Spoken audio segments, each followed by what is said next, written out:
سلام، به سراغ دیلی چالش 31 آگوست، آخرین دیلی چالش این ماه. همش انجام دادیم. لیتس گو. خب اینا خیلی آسونه، مثل اینکه از یک شروع کنیم. 1 2 اینجا، 2 3. آها، 2 توی محبت 3 درصد اینجا میشه، پس این ستون دیگه 2 نمیشه باشه. اینجا که 2 نمیشه باشه، 2 میاد اینجا. 3 اینجا، 3 اینجا، 3 اینجا. اینجا چقدر دادمون؟ 4.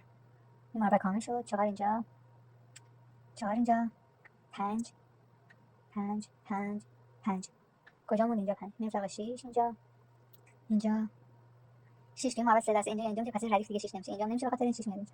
6 7 7 اینجا که پس این ردیف دیگه نمیشه. این ردیف نمیشه اینجا، اونجا نمیشه. 7 میاد اینجا. 7 اینجا، 8 اینجا، 8 اینجا، اینجا، اینجا 8 هم شد. اینجا چقدر دیگه؟ 1 1 1 1 1. کجامون؟ اینجا 1 تموم شد. داشتیم انجام میدادیم. 9 بوده. 9 9 اینجا، 9. خب معلومه اینجا چقدر مونده؟ 2. بیام سراغ 2 2 2. تموم شد. 3 3 3 3. اینجا چه مونده؟ 4 4 4 4. اینجا چیه؟ 7 7. تموم شد. اینجا چه مونده؟ 9 9 9 6 6. تمام.